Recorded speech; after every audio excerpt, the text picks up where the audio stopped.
तर पाहूया, पहलगाम हल्ल्यानंतर जगात आणखी एक युद्ध सुरू होतंय की काय आणि जग तिसऱ्या युद्धाच्या दरीत ढकललं जातंय की काय अशी स्थिती निर्माण झाली होती। मात्र ऑपरेशन सिंदूरनंतर पाकिस्तानचे अयशस्वी हल्ले भारतानं परतवून लावले आणि त्यानंतर 3 दिवसांतच दोन्ही देशांमध्ये शस्त्रसंधी झाली। मात्र याचं श्रेय घेण्याची घाई गडबड अमेरिकेचे राष्ट्राध्यक्ष डोनाल्ड ट्रम्प यांनी केली आणि नवा वाद ओढवून घेतला। मात्र त्यांच्या दाव्यावर भारतात राजकीय पडसाद उमटत असताना ट्रम्प यांनी 1-2दा नव्हे तर अनेक वेळा स्वतःच्याच वक्तव्यावरून घुमजाव केला। पाहूया नेमकं काय चाललंय ट्रम्प यांचं।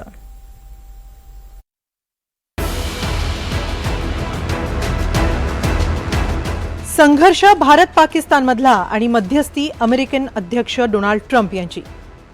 ये बात कुछ हजम नहीं हुई असंच ट्रम्प यांच्या दाव्यानंतर म्हणावं लागेल, कारण भारताच्या ऑपरेशन सिंदूर नंतर पाकिस्ताननं सलग 3 दिवस भारतावर हल्ल्याचे अयशस्वी प्रयत्न केले आणि भारतानं त्याला सडेतोड उत्तरही दिलं। आणि चौथ्या दिवशी म्हणजे 10 मे रोजी अचानक ट्रम्प यांची घोषणा झाली, ती भारत पाकिस्तान यांच्यातल्या शस्त्रसंधीची। दोन्ही देशांनी अधिकृतपणे सांगण्याआधीच ट्रम्प यांनी शस्त्रसंधी कशी जाहीर केली हा प्रश्न जगालाच पडला। कारण 7 मे ते 10 मे दरम्यान आपला या युद्धाशी काही संबंध नाही, आपण काही मध्यात येणार नाही असं अमेरिकन उपाध्यक्ष जेडी व्हान्स यांनी म्हटलं होतं आणि त्यानंतर अध्यक्ष म्हणतात की त्यांनी मध्यस्थी केली आणि म्हणून युद्ध थांबलं। ट्रम्प यांच्या दाव्यानंतर भारतानं या प्रश्नी भारत कोणाची मध्यस्थी स्वीकारणार नाही असं स्पष्ट केलं। त्यावर ट्रम्प यांनी आपण दोन्ही देशांना व्यापार बंदीची धमकी दिली म्हणून हे युद्ध थांबलं असा नवा दावा केला। नेमके ट्रम्प यांनी कसे दावे केले आणि त्यावरून ते कसे मागे फिरले पाहूया।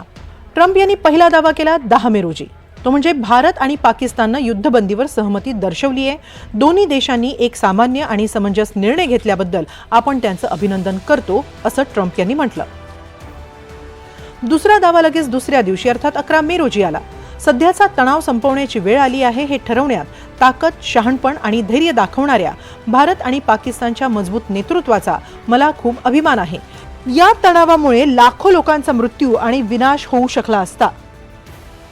तिसरा दावा केला 12 मे रोजी, मी अणुयुद्ध थांबवलं आहे, दोन्ही देशांमध्ये युद्धबंदी आणण्यास अमेरिकेनं मदत केली आहे, आपल्याला खात्री आहे की ही युद्धबंदी कायमस्वरूपी असेल, दोन्ही देशांकडे भरपूर अण्वस्त्र आहेत, त्यामुळे विनाशकारी अण्वस्त्र युद्ध होऊ शकतं।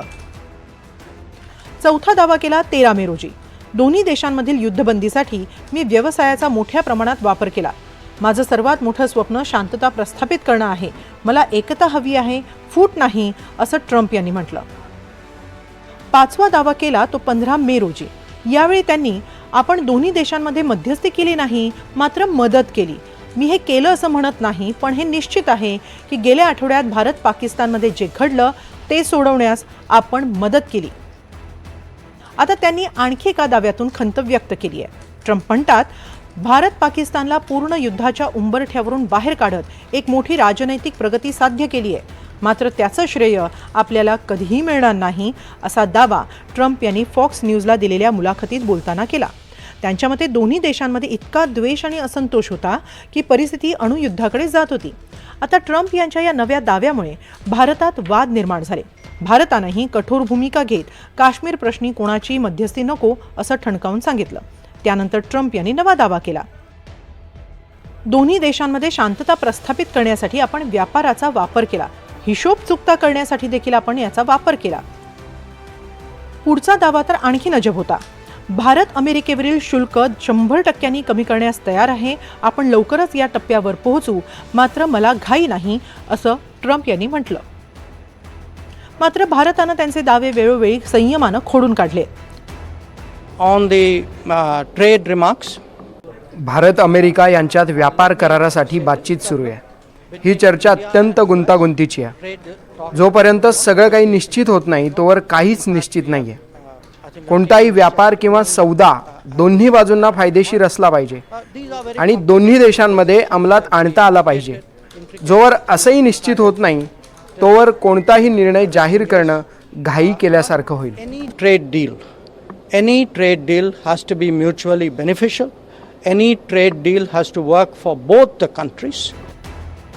पण ट्रम्प आणि त्यांच्या वक्तव्यांची एव्हाना जगाला सवय झाली आहे। त्यांनी रशिया युक्रेन युद्ध आपल्याशिवाय थांबू शकत नाही, इस्रायल हमास युद्ध आपणच थांबवू शकतो अशी वल्गना केली होती। मात्र ही दोन्ही युद्ध काही थांबलेली नाहीत. अगदी ट्रम्प यांच्या वतीनं अमेरिकेनं मध्यस्थी करूनही शांतता काही प्रस्थापित झालेली नाही. तसंच देशांतर्गतही त्यांच्या अनेक विधानांनी वादळं निर्माण झाली असली तरी ट्रम्प मात्र नामानिराळेच राहतात आणि त्यांच्या या स्वभावाचीच आता जगासह अमेरिकेलाही सवय होऊ लागली आहे. हे ट्रम्प यांच्या स्वभावाला साजेसं आहे. केवळ भारत पाकिस्तान संबंधांपुरतंच नाही तर अन्य जागतिक प्रश्नांवर त्यांची भूमिका जर तुम्ही बघितलीत, आणि तेही जाऊ दे, ज्या देशाचे ते अध्यक्ष आहेत त्या अमेरिकेतल्या वेगवेगळ्या धोरणांबद्दलची जी त्यांची भूमिका बघितलीत तर त्याच्यामध्ये ही अशाच प्रकारची धरसोड वृत्ती दिसून येते.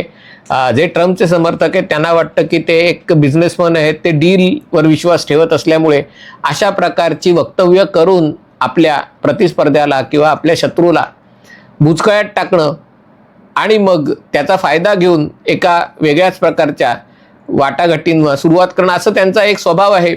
पण मला असं वाटतं की भारताची भूमिका जी काही आहे ती त्यांनी अतिशय स्पष्टपणे मांडलेली आहे आणि त्याच्यावर शंका घेण्याचं काही कारण नाही. बाकी डोनाल्ड ट्रम्प जे बोलतायत त्यांना बोलू द्या. ट्रम्प यांनी किती दावे केले तरी भारतानंही आपली भूमिका वारंवार स्पष्ट केली आहे. 7 दिवसांत ट्रम्प यांनी 7 वेळा युद्धबंदीवर भाष्य केलं. मात्र भारतानं रोखठोक भूमिका घेतल्यानं आपल्याला काही याचं श्रेय सहज घेता येणार नाही असंही ट्रम्प यांना आतापर्यंत जाणवलं असावं. Bureau report, NDTV Marathi.